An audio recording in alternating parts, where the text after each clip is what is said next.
सत श्री अकाल। Punjab news bulletin देख रहे देश विदेश के दर्शकों का स्वागत है। मैं हाँ विवेक शर्मा। खबरों की शुरुआत तो पहला एक नज़र खास खबरों की। श्रोमणी कमेटी चोणां की वोटर सूची में हेर-फेर के मुद्दे पर अकाली दल और श्रोमणी कमेटी के वफद ने अज गुरुद्वारा चोण कमीशन को दिता मंग पत्र। पूरे मामले की निरपक्ष जांच ते इस विच शामिल अधिकारियों खिलाफ बनदी कार्रवाई की कीती मंग। जंडियाला गुरु विखे किसान मजदूर संघर्ष कमेटी वालों सद्दी महापंचायत विच हज़ारां किसानां दा होया इकट्ठ। किसानां ने 26 जनवरी नूं ट्रैक्टर मार्च कड्ढण ते भाजपा आगूआं दे घरां दफ्तरां बाहर मुजाहरा करन दा कीता ऐलान। संसद मैंबर अमृतपाल सिंह ने पंजाब हरियाणा हाई कोर्ट विच पटीशन की दायर। गणतंत्र दिवस की परेड देखण अते संसद के सैशन विच हिस्सा लैण दी जताई इच्छा। सोमवार तक हो सकती है पटीशन ते सुनवाई। एक ऑडियो क्लिप ने हिलाई दिल्ली की सियासत। कांग्रेस ने ऑडियो क्लिप के दिल्ली शराब घोटाले नाल जुड़े होने का कीता दावा। स्वाति मालीवाल ने भी ऑडियो क्लिप नूं कीता शेयर। ते हुण इन्हां खबरां दा विस्तार। श्रोमणी गुरुद्वारा प्रबंधक कमेटी चोणां की वोटर सूची में कथित खामियां के मुद्दे ते अज अकाली दल ते श्रोमणी कमेटी का वफद चोण कमीशन कोल पहुंचिया। इस दौरान वफद ने कहा कि सूची में वो लोग भी शामिल ने जिहड़े सिख नहीं हैं। चोण कमीशन नूं मंग पत्र सौंपते हुए वफद ने पूरे मामले की निरपक्ष जांच ते इस विच शामिल अधिकारियों खिलाफ बनदी कार्रवाई करन दी मंग कीती। श्रोमणी गुरुद्वारा प्रबंधक कमेटी चोणां की वोटर सूची में खामियां का मामला हुण गुरुद्वारा चोण कमीशन कोल पहुंच गया है। इस मामले नूं लैके श्रोमणी अकाली दल और श्रोमणी कमेटी के मैंबर वीरवार नूं कमीशन कोल पहुंचे ते उन्हां वोटर सूचियां विच कई खामियां वल ध्यान दिवाउंदे होए मंग पत्र सौंपिया। आगुआ ने कहा कि वोटर सूची विच वो लोग भी शामिल ने जिन्हां दे नां दे पिछे सिंह जां कौर नहीं लगा। वफद ने पूरे मामले की निरपक्ष जांच ते इस विच शामिल अधिकारियों खिलाफ कार्रवाई की मंग की। वफद विच श्रोमणी अकाली दल के कार्यकारी प्रधान बलविंदर सिंह भुंदड़, श्रोमणी कमेटी प्रधान एडवोकेट हरजिंदर सिंह धामी ते होर आगू शामिल सन। ਅੱਜ ਅਸੀਂ ਜੋ ਸ਼੍ਰੋਮਣੀ ਗੁਰਦੁਆਰਾ ਪ੍ਰਬੰਧਕ ਕਮੇਟੀ ਦੀਆਂ ਵੋਟਾਂ ਸੀ ਬਣਾਈਆਂ ਉਹਨਾਂ ਤੇ ਬਹੁਤ ਵੱਡੇ ਘਪਲੇ ਹੋਏ ਨੇ। ਕੁਝ ਥਾਂ ਤੇ ਇਹ ਹੈ ਕਿ 1 ਤੋਂ ਲੈ ਕੇ 100 ਤੱਕ ਕੋਈ ਘਰ ਦਾ ਨੰਬਰ ਹੀ ਨਹੀਂ। 0 ਨੰਬਰ ਤੇ 100 ਘਰ ਦੀ ਵੋਟ ਬਣ ਗਈ। ਪੰਜਾਬ 'ਚ ਕੋਈ ਇਹੀ ਜਗ੍ਹਾ ਨਹੀਂ ਪੰਜਾਬੀ ਦੀ ਜਿਹਦਾ ਆਪਦਾ ਘਰ ਨਾ ਹੋਵੇ ਤੇ ਉਹਦਾ ਆਪਦਾ ਨੰਬਰ ਨਾ ਹੋਵੇ। ਜੋ ਸਿੱਖ ਹੈ ਹੀ ਨਹੀਂ, ਨਾ ਉਹਦਾ ਨਾਂ ਕੌਰ ਤੇ ਸਿੰਘ ਹੈ, ਉਹਨਾਂ ਦੀਆਂ ਵੋਟਾਂ ਹਜ਼ਾਰਾਂ ਦੀ ਤਾਚ ਬਣੀਆਂ ਪਈਆਂ ਨੇ। ਇਸ ਤਰ੍ਹਾਂ ਦੇ ਹਜ਼ਾਰਾਂ ਹੀ ਕੇਸ ਹੈਗੇ ਜਿਹੜੇ ਅਸੀਂ ਕੁਝ ਮਿਸਾਲ ਦੇ ਕੇ ਜੱਜ ਸਾਹਿਬ ਨੂੰ ਦੱਸ ਕੇ ਆਏ ਆ। ਉਹਨਾਂ ਤੋਂ ਟਾਈਮ ਲਿਆ ਕਿ ਰਿਵਿਊ ਵਾਸਤੇ ਸਾਨੂੰ ਟਾਈਮ ਹੋਰ ਦਿਓ ਕੰਪਲੇਂਟਾਂ ਨੂੰ, ਤੇ ਨਾਲ ਇਹ ਕਿਹਾ ਕਿ ਤੁਸੀਂ ਇਹਨਾਂ ਦਾ ਨੋਟਿਸ ਲਓ ਤਾਂ ਕਿ ਜਿਹੜਾ ਧਰਮ ਹੈ, ਜਿਵੇਂ ਮੁਸਲਿਮ ਧਰਮ ਹੈ ਜਾਂ ਈਸਾਈ ਧਰਮ ਹੈ ਜਾਂ ਹਿੰਦੂ ਧਰਮ ਹੈ, ਜਿਵੇਂ ਯੁੱਧ ਹੈ, ਜੇ ਉੱਥੇ ਜਾ ਕੇ ਕਹੀਏ ਕਿ ਬਲਵਿੰਦਰ ਸਿੰਘ ਭੁੰਦੜ ਜਾ ਕੇ ਉਹਦਾ ਮੱਠ ਦਾ ਪ੍ਰਧਾਨ ਬਣੇਗਾ, ਕੀ ਬਣ ਸਕਦਾ? ਕੋਈ ਮੰਨ ਲੇਗਾ? ਜੇ ਕੋਈ ਮਸਜਿਦ ਦਾ ਕਹੀਏ ਬਾਬਰੀ ਮਸਜਿਦ ਦਾ ਚੀਮਾ ਸਾਹਿਬ ਬਣਨੇ ਕੋਈ ਮੰਨ ਲੇਗਾ? ਤੇ ਫਿਰ ਭਲਾ ਸਿੱਖ ਧਰਮ ਦਾ ਜਿਹੜਾ ਹਰਮੰਦਰ ਸਾਹਿਬ ਦੁਨੀਆ ਦਾ ਸਭ ਤੋਂ ਉੱਚਤਮ ਤੇ ਲੇਟੈਸਟ ਧਰਮ ਹੈ, ਉਹਦੇ 'ਚ ਜਿਹੜੇ ਬੰਦੇ ਉਸ ਧਰਮ 'ਚ ਆਸਥਾ ਹੀ ਨਹੀਂ ਰੱਖਦੇ, ਜਿਨ੍ਹਾਂ ਨੂੰ ਧਰਮ ਦਾ ਗਿਆਨ ਹੀ ਹੈ ਨਹੀਂ, ਅਗਰ ਇਹ ਵੋਟਾਂ ਬਣਾ ਕੇ ਤੇ ਵੋਟਾਂ ਦੇ ਜ਼ਰੀਏ ਉੱਥੇ ਬਣ ਜਾਂਦੇ ਨੇ, ਇਦੋਂ ਵੱਡਾ ਧੱਕਾ ਕੌਮ ਨਾਲ ਕੋਈ ਹੋ ਨਹੀਂ ਸਕਦਾ। ਇਸ ਕਰਕੇ ਇਹਦੇ ਵਾਸਤੇ ਅਸੀਂ ਸਾਰੇ ਹੋ ਕੇ ਆਏ ਆ। ਇਹਦੇ 'ਚ ਧਾਮੀ ਸਾਹਿਬ ਵੀ ਨਾਲ ਹੀ ਸਨ, ਦੇਖਿਆ ਤੁਸੀਂ, ਉਹ ਜ਼ਰੂਰੀ ਸੀ, ਚਲੇ ਗਏ ਨੇ। इस दौरान डॉक्टर दलजीत चीमा ने कहा कि असी वोटर सूची विच इतराज देने का समा वधाउण दी कमीशन तो मंग कीती है। ਅਸੀਂ ਚਾਹੁੰਦੇ ਹਾਂ ਕਿ ਜੈਨੂਇਨ ਵੋਟਰ ਰਜਿਸਟਰ ਹੋਣ ਤੇ ਉਹਦੇ ਵਾਸਤੇ ਸੂਬੇ ਦੀ ਸਰਕਾਰ ਜਿਹੜੀ ਆ ਕੋਈ ਸਹਿਯੋਗ ਨਹੀਂ ਕਰ ਰਹੀ। ਸਾਡੇ ਸਿੱਖ ਸੰਸਥਾਵਾਂ, ਗੁਰਦੁਆਰਾ ਕਮੇਟੀਆਂ, ਅਕਾਲੀ ਵਰਕਰ, ਐਸਜੀਪੀਸੀ ਮੈਂਬਰ ਉਹ ਵੋਟਾਂ ਬਣਾ ਕੇ ਲੈ ਕੇ ਜਾਂਦੇ ਸੀ ਤੇ ਅੱਗੇ ਆਨਾਕਾਨੀ ਕੀਤੀ ਜਾਂਦੀ ਸੀ ਕਿ ਕੱਲਾ ਕੱਲਾ ਵੋਟਰ ਆਵੇ, ਜਾਣਬੁੱਝ ਕੇ ਡਿਸਕਰੇਜ ਕੀਤਾ ਜਾਂਦਾ ਸੀ। ਫਿਰ ਫੋਟੋ ਦੀ ਸ਼ਰਤ ਲੱਗੀ, ਫਿਰ ਆਧਾਰ ਕਾਰਡ ਦੀ ਸ਼ਰਤ ਲੱਗੀ, ਪਰ ਫਿਰ ਵੀ ਜਿਹੜੀਆਂ ਸਾਰਿਆਂ ਨੇ ਰਲ ਕੇ ਤੇ ਮਿਹਨਤ ਕਰਕੇ ਤੇ ਆਪਣੀਆਂ ਵੋਟਾਂ ਜਿਹੜੀਆਂ ਉਹ ਜਮ੍ਹਾਂ ਕਰਾਈਆਂ ਸੀ ਵੱਖ-ਵੱਖ ਰਿਟਰਨਿੰਗ ਅਫਸਰਾਂ ਕੋਲ। ਜ਼ਿਕਰਯੋਗ ਹੈ ਕਿ ਬੀਤੇ ਰੋਜ਼ ਚੰਡੀਗੜ੍ਹ ਵਿਖੇ ਹੋਈ ਮੀਟਿੰਗ ਦੌਰਾਨ ਸਭ ਤੋਂ ਵੱਡਾ ਮੁੱਦਾ ਸ਼੍ਰੋਮਣੀ ਕਮੇਟੀ ਚੋਣਾਂ ਲਈ ਬਣਾਈਆਂ ਗਈਆਂ ਵੋਟਰ ਸੂਚੀਆਂ ਵਿੱਚ ਹੇਰ-ਫੇਰ ਦਾ ਸੀ। ਆਗੂਆਂ ਨੇ ਸੂਬਾ ਸਰਕਾਰ ਤੇ ਹੇਰ-ਫੇਰ ਦੇ ਦੋਸ਼ ਲਗਾਏ ਸੀ। ਇਸੇ ਨੂੰ ਲੈ ਕੇ ਅੱਜ ਅਕਾਲੀ ਵਫਦ ਨੇ ਗੁਰਦੁਆਰਾ ਚੋਣ ਕਮਿਸ਼ਨ ਤੱਕ ਪਹੁੰਚ ਕੀਤੀ। ਕਿਸਾਨੀ ਮੰਗਾਂ ਨੂੰ ਲੈ ਕੇ ਮਨਵਰਤ ਤੇ ਬੈਠੇ ਕਿਸਾਨ ਆਗੂ ਜਗਜੀਤ ਸਿੰਘ ਡੱਲੇਵਾਲ ਦਾ ਮਨਵਰਤ 59ਵੇਂ ਦਿਨ ਵੀ ਜਾਰੀ ਰਿਹਾ। ਹਾਲਾਂਕਿ ਹੁਣ ਡੱਲੇਵਾਲ ਦੀ ਸਿਹਤ ਵਿੱਚ ਮਾਮੂਲੀ ਸੁਧਾਰ ਦੱਸਿਆ ਜਾ ਰਿਹਾ ਹੈ। ਖਨੌਰੀ ਸਰਹੱਦ ਤੇ ਡੱਲੇਵਾਲ ਲਈ ਵਿਸ਼ੇਸ਼ ਕਮਰਾ ਤਿਆਰ ਕੀਤਾ ਜਾ ਰਿਹਾ ਹੈ, ਜਿਹੜਾ ਛੇਤੀ ਹੀ ਬਣ ਕੇ ਮੁਕੰਮਲ ਹੋ ਜਾਵੇਗਾ। ਖਨੌਰੀ ਸਰਹੱਦ ਤੇ ਕਿਸਾਨ ਆਗੂ ਜਗਜੀਤ ਸਿੰਘ ਡੱਲੇਵਾਲ ਦੇ ਮਰਨ ਵਰਤਾ ਵੀਰਵਾਰ ਨੂੰ 59ਵਾਂ ਦਿਨ ਸੀ। ਡਾਕਟਰੀ ਇਲਾਜ ਤੋਂ ਬਾਅਦ ਉਹਨਾਂ ਦੀ ਸਿਹਤ ਵਿੱਚ ਕੁਝ ਸੁਧਾਰ ਦੱਸਿਆ ਜਾ ਰਿਹਾ ਹੈ। ਹੁਣ ਖਨੌਰੀ ਸਰਹੱਦ ਤੇ ਡੱਲੇਵਾਲ ਲਈ ਵਿਸ਼ੇਸ਼ ਕਮਰਾ ਤਿਆਰ ਕੀਤਾ ਜਾ ਰਿਹਾ ਹੈ। ਕਮਰਾ ਕੰਚ ਦਾ ਬਣਾਇਆ ਜਾ ਰਿਹਾ ਹੈ ਅਤੇ ਪੂਰੀ ਤਰ੍ਹਾਂ ਸਾਊਂਡ ਪ੍ਰੂਫ ਹੋਵੇਗਾ।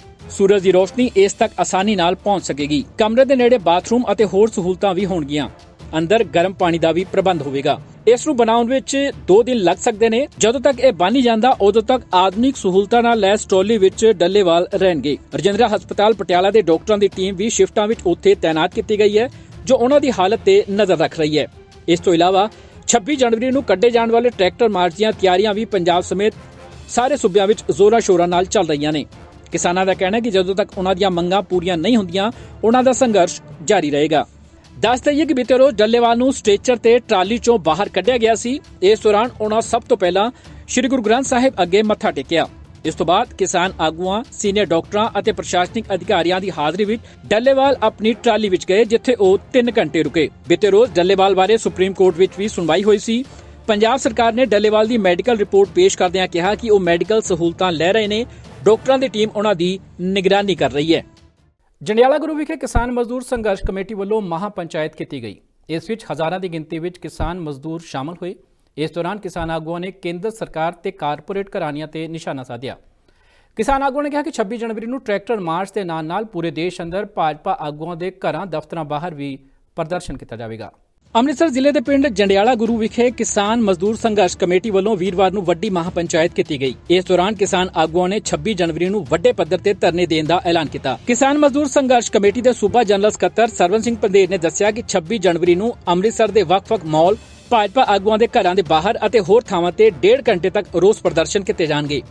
ਇਸ ਤੋਂ ਇਲਾਵਾ ਟੋਲ ਪਲਾਜ਼ਾ ਬੰਦ ਕੀਤੇ ਜਾਣਗੇ। ਕਿਸਾਨ ਜਥੇਬੰਦੀਆਂ ਨੇ ਇੱਕ ਮੈਨੀਫੈਸਟੋ ਵੀ ਜਾਰੀ ਕੀਤਾ, ਜਿਸ ਵਿੱਚ ਇਸ ਸੰਘਰਸ਼ ਨੂੰ ਕਿਸਾਨ ਮਜ਼ਦੂਰ ਕਾਫਿਲਾ ਦਾ ਨਾਂ ਦਿੱਤਾ ਗਿਆ। ਪੰਧੇਰ ਨੇ ਕਿਹਾ ਕਿ ਇਹ ਅੰਦੋਲਨ ਕੇਂਦਰ ਸਰਕਾਰ ਅਤੇ ਵੱਡੇ ਕਾਰਪੋਰੇਟ ਘਰਾਣਿਆਂ ਦੀਆਂ ਨੀਤੀਆਂ ਦੇ ਵਿਰੁੱਧ ਹੈ। ਪਰਾਲੀ ਦੀ ਮਾੜੀ ਜੀ ਗੱਲ ਆਈ ਸੀ, ਮੈਂ ਇੱਕ ਮਿੰਟ ਤੇ ਲੈਣਾ। ਭਗਵੰਤ ਮਾਨ ਸਰਕਾਰ ਜਿਹੜਾ ਖੇਖਣ ਕਰਦੀ ਆ ਵੀ ਅਸੀਂ ਅੰਦੋਲਨ ਦੇ ਨਾਲ ਖੜੇ ਆ, ਠੀਕ ਆ ਭਾਈ। ਫਿਰ ਭਲਾ ਪੁਲਿਸ ਪਰਾਲੀ ਵਾਲੇ ਮੁੱਦੇ ਤੇ ਪਿੰਡਾਂ 'ਚ ਕੀ ਲੈਣ ਜਾਂਦੀ ਆ? ਹਾਂ, ਭਾਵੇਂ ਸਾਡੀਆਂ ਦੋਵੇਂ ਸਰਕਾਰਾਂ ਦੀਆਂ ਮੰਗਾਂ ਰਹਿੰਦੀਆਂ, ਪਰ ਇਸ ਵੇਲੇ ਸਾਡਾ ਅੰਦੋਲਨ ਦਿੱਲੀ ਦੇ ਖਿਲਾਫ ਆ। ਅਸੀਂ ਭਗਵੰਤ ਮਾਨ ਨੂੰ ਕਹਿਣਾ ਚਾਹੁੰਦੇ ਆ ਵੀ ਵਿੱਚ ਟੰਗ ਨਾ ਅਡਾਓ, ਨਹੀਂ ਤਾਂ ਫਿਰ ਤੁਹਾਡੇ ਵਾਲੇ ਪਾਸੇ ਸਾਡੀ એનર્ਜੀ ਆਊਗੀ। ਅਸੀਂ ਸਿਰਫ ਤੁਹਾਨੂੰ ਦੱਸਣਾ ਚਾਹੁੰਦੇ ਆ, ਫਿਰ ਤੁਹਾਡੀ ਅਫਸਰਸ਼ਾਹੀ ਨਾ ਸਾਨੂੰ ਫੋਨ ਕਰੇ ਵੀ ਸਾਡਾ ਟੀਮਾਂ ਘਿਰ ਗਈਆਂ ਪਿੰਡਾਂ ਦੇ ਵਿੱਚ। ਮੈਂ ਇੰਨਾ ਹੀ ਕਹੂੰਗਾ, ਇਹਦੋਂ ਵੱਧ ਸਮਝਦਾਰ ਜੇ ਸਮਝ ਲਿਓ। ਅਗਲੀ ਬੇਨਤੀ ਦੇਖੋ, ਅਸੀਂ ਅੱਜ ਇਕੱਠ ਕੀਤਾ, ਉਹ ਇਕੱਠ ਸਫਲ ਕਿੱਦਾਂ ਹੋਣਾ ਵਾ? ਇੰਨਾ ਖਰਚਾ ਕੀਤਾ, ਦਿਨ ਰਾਤ ਤੁਸੀਂ ਮਿਹਨਤ ਕਰ ਲਈ, ਐਡਾ ਵੱਡਾ ਇਕੱਠ ਕਰਕੇ ਵਿਖਾਤਾ, ਸਫਲ ਭਲਾ ਕਿੱਦਾਂ ਹੋਣਾ ਵਾ? ਮੈਂ 2-4 ਗੱਲਾਂ ਤੁਹਾਡੇ ਸਾਹਮਣੇ ਰੱਖਾਂ।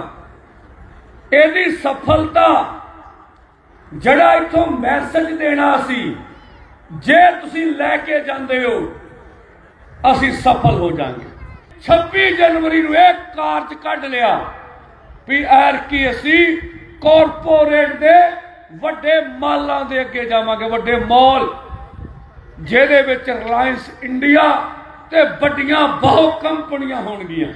ਇਹ ਅਸੀਂ ਕਾਰਜ ਕੱਢਿਆ। ਭਰਾਓ, ਵੱਡੇ ਮੌਲਾਂ ਦਾ ਹਮਲਾ ਕਿਸਾਨਾਂ ਮਜ਼ਦੂਰਾਂ ਦੇ ਸਿੱਧਾ ਨਹੀਂ ਹੈ, ਇਹ ਸਾਡੇ ਦੁਕਾਨਦਾਰ ਭਰਾਵਾਂ ਦੇ ਹੈਗਾ। ਪੰਜਾਬ ਦੇ ਅੰਦਰ ਪੱਤਾ ਕਿਵੇਂ ਖੇਡਦੇ ਆ? ਜ਼ਿਆਦਾਤਰ ਖੇਤੀ ਪੰਜਾਬ ਦੇ ਅੰਦਰ। ਸਰਵਨ ਪੰਧੇਰ ਨੇ ਦੱਸਿਆ ਕਿ 3 ਮਹਾ ਪੰਚਾਇਤਾਂ ਕਰਵਾਈਆਂ ਜਾਣਗੀਆਂ, ਜਿਸ ਤੋਂ ਬਾਅਦ ਹਜ਼ਾਰਾਂ ਟਰੈਕਟਰ ਟਰਾਲੀਆਂ ਸ਼ੰਭੂ ਸਰਹੱਦ ਲਈ ਰਵਾਨਾ ਹੋਣਗੀਆਂ। ਉਨ੍ਹਾਂ ਕਿਹਾ ਕਿ 29 ਜਨਵਰੀ ਨੂੰ ਸਾਰੀਆਂ ਕਿਸਾਨ ਜਥੇਬੰਦੀਆਂ ਦੀ ਵੱਡੀ ਮੀਟਿੰਗ ਬਿਆਸ ਵਿਖੇ ਹੋਵੇਗੀ ਅਤੇ 30 ਜਨਵਰੀ ਨੂੰ ਦਿੱਲੀ ਲਈ ਅਸੀਂ ਕੂਚ ਕਰਾਂਗੇ। ਸੰਸਦ ਮੈਂਬਰ ਅੰਮ੍ਰਿਤਪਾਲ ਸਿੰਘ ਨੇ ਪੰਜਾਬ ਹਰਿਆਣਾ ਹਾਈ ਕੋਰਟ ਵਿੱਚ ਪਟੀਸ਼ਨ ਦਾਇਰ ਕਰਕੇ ਗਣਤੰਤਰ ਦਿਵਸ ਦੀ ਪਰੇਡ ਦੇਖਣ ਅਤੇ ਸੰਸਦ ਦੇ ਸੈਸ਼ਨ ਵਿੱਚ ਹਿੱਸਾ ਲੈਣ ਦੀ ਅਪੀਲ ਕੀਤੀ ਹੈ।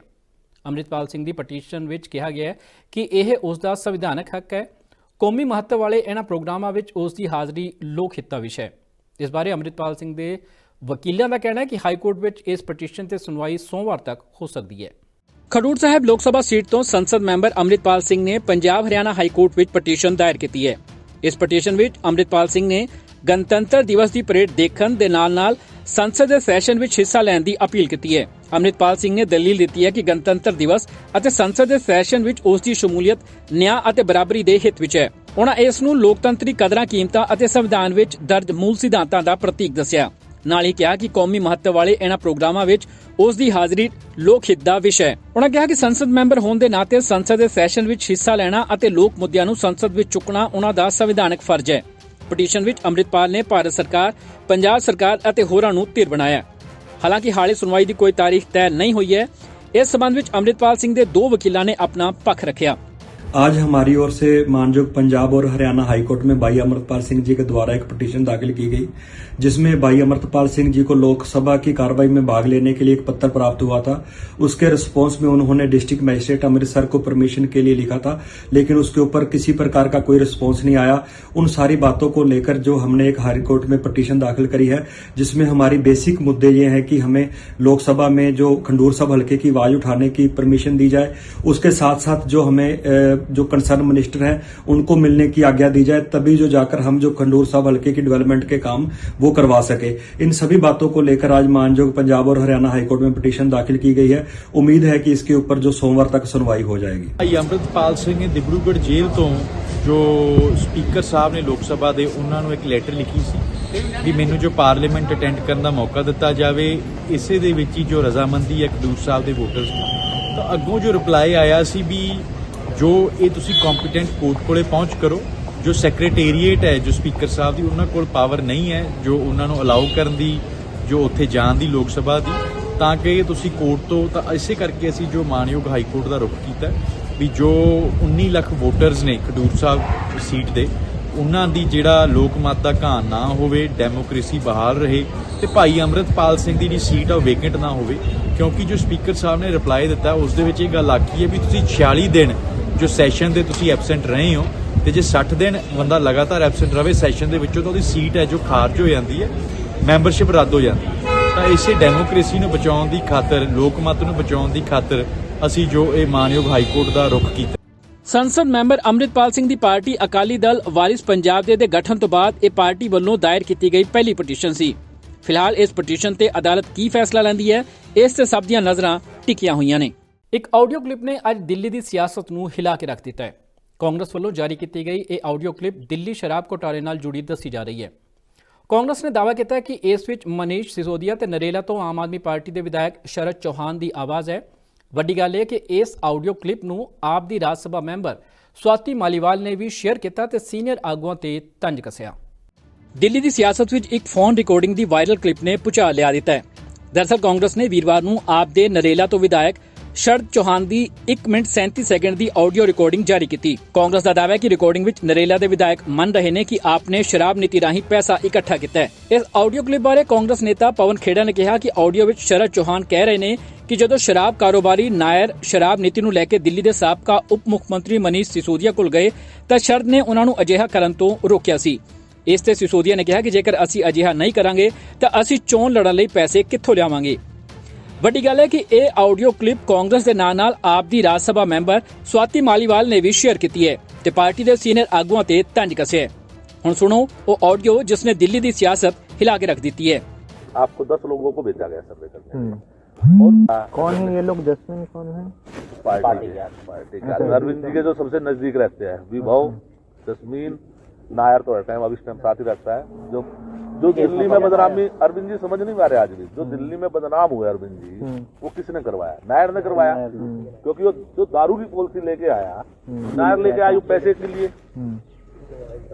ये जो चुनाव देखो पब्लिक सब समझती है, मैं तो पार्टी में रहा हूँ आज भी हम कि अंदर हम पब्लिक की सोच पूछे ना यार, दारू मैं मनीष जी को जब दारू पॉलिसी ला रहे थे ना, मैं मनीष जी के साथ बैठा था, मैं सर इसको रहने दो, जो नेगेटिव फैलाएगी क्षेत्र में।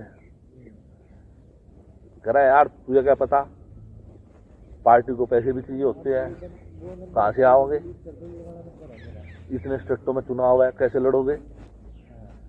तो यार कहीं ना कहीं मेरे से तो यहाँ तक कहा था तू भी कर ले, सेटलमेंट तेरे भी खुल जाएगा, बड़ुआ कंपनी है ये वो बात बच गया।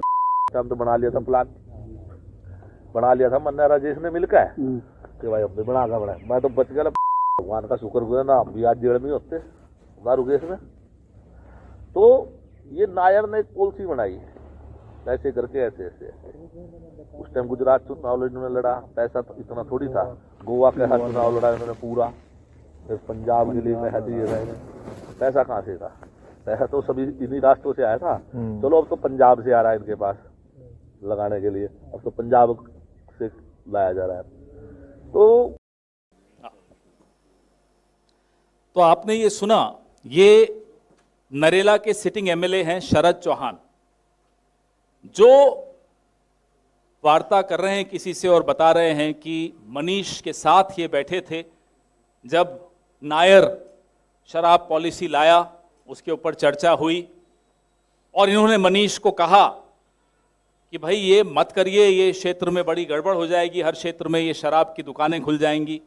तो मनीष ने कहा कि अगर ये नहीं करेंगे तो चुनाव लड़ने के पैसे कहाँ से आएंगे। ये बोल रहे हैं, मैं तो सिर्फ आपको सुना रहा हूं, अभी आप सबके पास ये रिकॉर्डिंग भेज भी रहे हैं हम। ਉਧਰ ਕਾਂਗਰਸ ਨੇ ਕੇਜਰੀਵਾਲ ਨੂੰ ਘੇਰਦਿਆਂ ਕਿਹਾ ਕਿ ਦਿੱਲੀ ਦੇ ਲੋਕ ਹੁਣ ਇਸ ਨੂੰ ਬਰਦਾਸ਼ਤ ਨਹੀਂ ਕਰਨਗੇ। ਦਿੱਲੀ ਦੇ ਲੋਕ ਸ਼ਰਾਬ ਘੁਟਾਲੇ ਦਾ ਮੈਨੇਜਰ ਨਹੀਂ ਚਾਹੁੰਦੇ। ਦਿੱਲੀ ਚੋਣਾਂ ਤੇ ਇਸ ਆਡੀਓ ਕਲਿੱਪ ਦਾ ਕੀ ਪ੍ਰਭਾਵ ਪੈਂਦਾ ਹੈ, 8 ਫਰਵਰੀ ਨੂੰ ਇਸ ਦਾ ਫੈਸਲਾ ਹੋ ਜਾਵੇਗਾ। ਦਿੱਲੀ ਚੋਣਾਂ ਨੂੰ ਲੈ ਕੇ ਕਾਂਗਰਸ ਨੇ ਅੱਜ ਆਪਣਾ ਥੀਮ ਸੌਂਗ ਲਾਂਚ ਕੀਤਾ। ਇਸ ਦੌਰਾਨ ਸੀਨੀਅਰ ਕਾਂਗਰਸੀ ਆਗੂਆਂ ਨੇ ਆਮ ਆਦਮੀ ਪਾਰਟੀ ਨੂੰ ਸ਼ਰਾਬ ਨੀਤੀ ਮਾਮਲੇ ਤੇ ਘੇਰਦਿਆਂ ਦੋਸ਼ ਲਾਇਆ ਕਿ ਸੱਤਾਧਾਰੀ ਪਾਰਟੀ ਦੇ ਘੁਟਾਲੇ ਨੇ ਪੂਰੀ ਦਿੱਲੀ ਬਰਬਾਦ ਕਰ ਦਿੱਤੀ ਹੈ। पार्टी के सीनियर आगू पवन खेड़ा ने कहा कि इस घोटाले तो बाद आप शराब प्रभावित पार्टी बन चुकी है। दिल्ली विधानसभा चोणां लई हर पार्टी पूरा जोर ला रही है। भाजपा ते आप आगूआं विचाले तलख बयानबाजी दरमियान अज कांग्रेस ने भी आम आदमी पार्टी ते निशाना साधिया। कांग्रेस के आगूआं ने प्रेस कॉन्फ्रेंस दौरान दिल्ली की आप सरकार नूं शराब नीति घोटाले के मुद्दे ते जम के घेरिया। कांग्रेस के सीनियर आगू पवन खेड़ा ने आप ते तंज कसदिआं कहा कि शराब तो पैसा कमाउण दी लत समाज ਦੀ ਹੀ ਨਹੀਂ ਸਗੋਂ ਪੂਰੇ ਸ਼ਹਿਰ ਦਾ ਹੀ ਬੁਰਾ ਹਾਲ ਕਰ ਦਿੰਦੀ ਹੈ। ਉਹਨਾਂ ਆਪ ਨੂੰ ਸ਼ਰਾਬ ਪ੍ਰਭਾਵਿਤ ਪਾਰਟੀ ਦੱਸਦਿਆਂ ਦੋਸ਼ ਲਾਇਆ ਕਿ ਆਪ ਨੇ ਸ਼ਰਾਬ ਰਾਹੀਂ ਪੂਰੀ ਦਿੱਲੀ ਨੂੰ ਬਰਬਾਦ ਕਰ ਦਿੱਤਾ है। शराब स्वास्थ्य के लिए हानिकारक है, ये तो हम सब जानते हैं, और शराब की लत इंसान को, परिवार को, समाज को बर्बाद कर देती, ये भी हम सब जानते हैं। लेकिन शराब से पैसा बनाने की लत ना केवल इंसान को, उसके चरित्र को, हमने तो देखा हमारी आंखों के सामने, इस पूरे शहर को उसने बर्बाद कर दिया। और ये जो अल्कोहल अफेक्टेड पार्टी, आप आम आदमी पार्टी जिसको आप लोग कहते हैं, अल्कोहल अफेक्टेड पार्टी ने अंतर्राष्ट्रीय स्तर के इंफ्रास्ट्रक्चर वाले शहर को कैसे तबाह किया, हमारी आंखों के सामने तबाह किया। आप सब देख रहे थे, हम सब देख रहे थे, हम सब गवाह हैं इस बात के कि इस शहर को, इसके इंफ्रास्ट्रक्चर को एक कूड़े के ढेर में बना के रख दिया।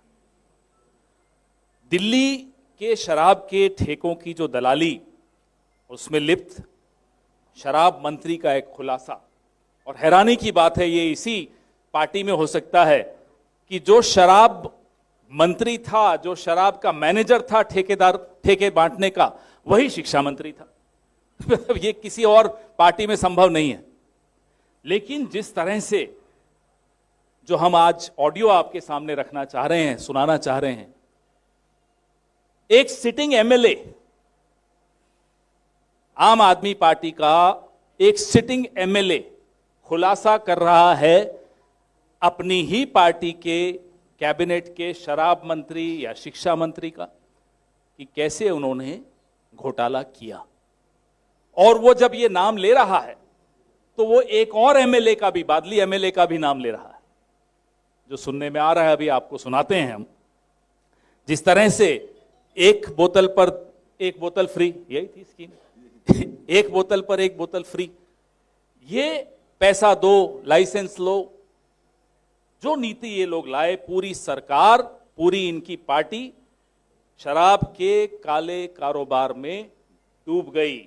जैसा कि उस दिन हम चर्चा कर रहे थे कि ये बोलते थे केजरीवाल जी की हर मर्ज की दवा है उनके पास, दवा तो नहीं दिखी, दारू की दलाली जरूर दिखी, और उसमें ये डूबते हुए दिखे। इस दौरान पवन खेड़ा तो इलावा दिल्ली कांग्रेस कमेटी के प्रधान देवेंद्र यादव ने मनीष सिसोदिया और सतिंदर जैन ते होरनां ते गंभीर दोष लाए। ਦਿੱਲੀ ਚੋਣਾਂ ਤੋਂ ਪਹਿਲਾਂ ਆਮ ਆਦਮੀ ਪਾਰਟੀ ਦੇ ਕੌਮੀ ਕਨਵੀਨਰ ਅਰਵਿੰਦ ਕੇਜਰੀਵਾਲ ਨੇ ਨੌਜਵਾਨਾਂ ਲਈ ਵੱਡਾ ਐਲਾਨ ਕੀਤਾ ਹੈ। ਉਹਨਾਂ ਕਿਹਾ ਕਿ ਸਰਕਾਰ ਬਣਨ ਤੋਂ ਬਾਅਦ ਅਸੀਂ ਨੌਜਵਾਨਾਂ ਲਈ ਸਭ ਤੋਂ ਵੱਧ ਕੰਮ ਕਰਾਂਗੇ। ਅਗਲੇ 5 ਸਾਲਾਂ ਵਿੱਚ ਦਿੱਲੀ ਵਿੱਚੋਂ ਬੇਰੁਜ਼ਗਾਰੀ ਖਤਮ ਕਰ ਦਿੱਤੀ ਜਾਵੇਗੀ। ਆਮ ਆਦਮੀ ਪਾਰਟੀ ਦੇ ਕੌਮੀ ਕਨਵੀਨਰ ਅਰਵਿੰਦ ਕੇਜਰੀਵਾਲ ਨੇ ਅੱਜ ਦਿੱਲੀ ਦੇ ਨੌਜਵਾਨਾਂ ਲਈ ਵੱਡਾ ਐਲਾਨ ਕੀਤਾ। ਉਹਨਾਂ ਕਿਹਾ ਕਿ ਇਸ ਵਾਰ ਸਰਕਾਰ ਬਣਨ ਤੋਂ ਬਾਅਦ ਅਸੀਂ ਦਿੱਲੀ ਨੂੰ ਬੇਰੁਜ਼ਗਾਰੀ ਮੁਕਤ ਬਣਾਵਾਂਗੇ। ਕੇਜਰੀਵਾਲ ਨੇ ਕਿਹਾ ਕਿ ਬੀਤੇ 10 ਸਾਲਾਂ ਵਿੱਚ ਸਾਡੀ ਸਰਕਾਰ ਨੇ ਸਿੱਖਿਆ, ਸਿਹਤ, ਬਿਜਲੀ, ਪਾਣੀ ਸਮੇਤ ਕਈ ਖੇਤਰਾਂ ਵਿੱਚ ਕੰਮ ਕੀਤਾ ਹੈ ਅਤੇ ਇਹ ਕੰਮ ਜਾਰੀ ਰਹਿਣਗੇ। ਅਗਲੇ 5 ਸਾਲਾਂ ਵਿੱਚ ਸਾਡੀ ਤਰਜੀਹ ਨੌਜਵਾਨਾਂ ਨੂੰ ਰੋਜ਼ਗਾਰ ਮੁਹੱਈਆ ਕਰਵਾਉਣਾ ਹੋਵੇਗਾ। ਅਸੀਂ ਇਸ ਲਈ योजना तैयार कर रहे हैं। आज सबसे ज्यादा बेरोजगारी की वजह से परिवार पीड़ित हैं, दुखी हैं। मैंने ये तय किया है अगले 5 साल में, पिछले 10 साल में मैंने इन सभी क्षेत्रों में बहुत काम किया, अगले 5 साल में और अन्य क्षेत्रों में तो काम जारी रहेगा, शिक्षा में, स्वास्थ्य में, बिजली में, पानी में, सड़क में, सीवर में, मेट्रो में, सारे काम करेंगे हम लोग। लेकिन मेरी सबसे टॉप प्रायोरिटी अगले 5 साल में होगी बेरोजगारी को दिल्ली से दूर करना, अपने बच्चों के लिए रोजगार का इंतजाम करना। किस तरह से बच्चों को रोजगार दिलाया जाए, इसकी पूरी प्लानिंग के ऊपर मेरी टीम तैयार कर रही है। हमारी बहुत अच्छी टीम है हम लोगों के पास। आतिशी जी हैं, मनीष सिसोदिया जी हैं, गोपाल राय जी हैं, जैस्मिन है, राघव चड्ढा है, संजय सिंह हैं, सत्येंद्र जैन है, सौरभ भारद्वाज है, बहुत सारे लोग हैं। कुछ लोगों के नाम भी रह गए जो बहुत पढ़े लिखे लोग हैं, कमिटेड लोग हैं, देशभक्त लोग हैं। इन सब लोगों को मैंने काम पे लगाया है कि दिल्ली से बेरोजगारी कैसे दूर की जाए, इसके ऊपर काम करें और हम पूरी प्लानिंग तैयार कर रहे हैं दिल्ली के बच्चों को रोजगार दिलवाने के लिए। ਕੇਜਰੀਵਾਲ ਨੇ ਕੋਰੋਨਾ ਕਾਲ ਦਾ ਜ਼ਿਕਰ ਕਰਦਿਆਂ ਕਿਹਾ ਕਿ ਉਸ ਸਮੇਂ ਅਸੀਂ ਬਹੁਤ ਸਾਰੇ ਯਤਨ ਕੀਤੇ ਅਤੇ 12 ਲੱਖ ਨੌਜਵਾਨਾਂ ਲਈ ਰੋਜ਼ਗਾਰ ਪੈਦਾ ਕੀਤੇ। ਹੁਣ ਅਸੀਂ ਅਗਲੇ 5 ਸਾਲਾਂ ਵਿੱਚ दिल्ली चों बेरोजगारी खत्म कर देंगे। आपको याद होगा कोरोना का टाइम, कोरोना के वक्त सारे बाजार बंद हो गए थे, दुकानें बंद हो गई थी, इंडस्ट्री बंद हो गई थी, बड़े स्तर के ऊपर बेरोजगारी फैल गई थी, सबकी नौकरियां चली गई थी।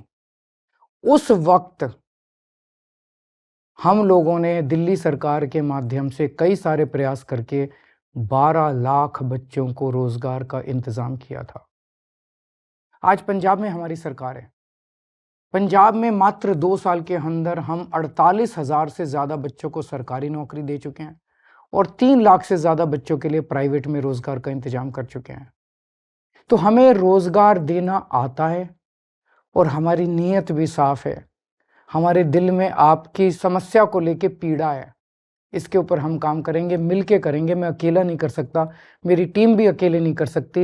दिल्ली के 2 करोड़ लोगों के साथ मिलके जैसे हमने अन्य क्षेत्रों में ऐतिहासिक काम किए, मुझे पूरी उम्मीद है अगले 5 साल के अंदर दिल्ली से बेरोजगारी दूर कर देंगे। ਵਿਰੋਧੀਆਂ ਨੂੰ ਘੇਰਦਿਆਂ ਕੇਜਰੀਵਾਲ ਨੇ ਕਿਹਾ ਕਿ ਪਿਛਲੀ ਵਾਰ ਦੀ ਤਰ੍ਹਾਂ ਸਾਨੂੰ ਇਸ ਵਾਰ ਵੀ ਜ਼ੋਰਦਾਰ ਸਮਰਥਨ ਮਿਲ ਰਿਹਾ ਹੈ। ਇਸ ਤੋਂ ਘਬਰਾਏ ਵਿਰੋਧੀ ਹੁਣ ਘਟੀਆ ਬਿਆਨਬਾਜ਼ੀ ਤੇ ਉਤਰ ਆਏ ਨੇ।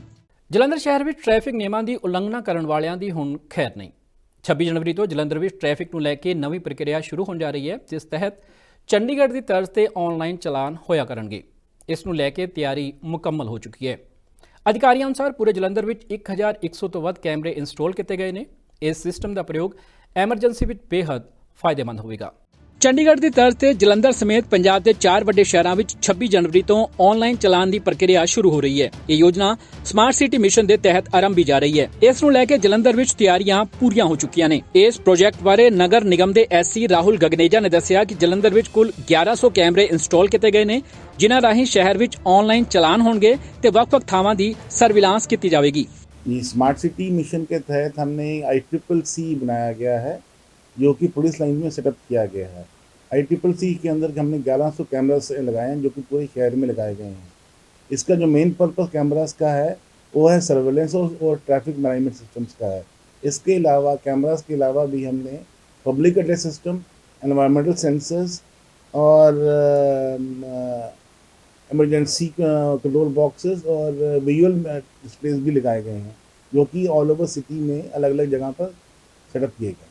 तो कितने लोगों का स्टाफ लगेगा, कितना खर्चा जो इस पर इससे इसका जो पूरी कॉस्ट है वो 77 करोड़ की है, जिसमें से 42 करोड़ की कॉस्ट केपेक्स की है और जो रिमेनिंग कॉस्ट है वो ओपेक्स पे है, जो कि 5 साल के लिए चलेगा।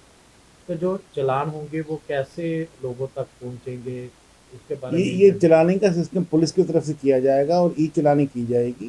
जो चलान है, जो वायलेशन पर चलान होने के बाद चलान सीधा लोगों के घरों में भेज। ਨਿਗਮ ਅਧਿਕਾਰੀ ਨੇ ਦੱਸਿਆ ਕਿ ਕੈਮਰਿਆਂ ਤੋਂ ਇਲਾਵਾ ਇਸ ਪ੍ਰੋਜੈਕਟ ਵਿੱਚ traffic management system, public address system ਅਤੇ ਐਮਰਜੈਂਸੀ ਕੰਟਰੋਲ ਸਿਸਟਮ ਵੀ ਸ਼ਾਮਲ ਹੈ। ਐਮਰਜੈਂਸੀ ਸਮੇਂ ਕਿਸੇ ਲੋੜਵੰਦ ਰਾਹੀਂ ਉਸ ਬਟਨ ਨੂੰ ਦਬਾਉਣ ਤੋਂ ਬਾਅਦ ਕੈਮਰੇ ਉਸ ਥਾਂ ਤੇ ਫੋਕਸ ਹੋ ਜਾਣਗੇ ਅਤੇ ਨੇੜਲੇ ਪੁਲਿਸ ਥਾਣੇ ਨੂੰ ਇਸ ਦੀ ਸੂਚਨਾ भेजी जाएगी। जो हमने सेंसर लगाए गए हैं, वो जो आपका क्लाइमेट का सारा डाटा है, एनवायरनमेंट का डाटा, वो भी हमें मालूम होगा और वहाँ डिस्प्ले भी हो जाएगा। ये 5 जगह पर इस तरह का हमने लगाए गए हैं शहर के अंदर। इसके अलावा पब्लिक एड्रेस सिस्टम्स हैं, जहाँ की हम अगर कोई इमरजेंसी हमने कोई मैसेज पब्लिक को देना है, वो भी दिया जा सकता है। तो लोगों को क्या मैसेज देना चाहते हैं? क्योंकि चंडीगढ़ से जब लोग निकलते हैं तो चालानों से जो है बिल्कुल दूर हो जाते हैं, रफ गाड़ी चलाते हैं, उन लोगों को क्या मैसेज है? हमारी तरफ से मैसेज यही है कि drive safe and be safe circle जो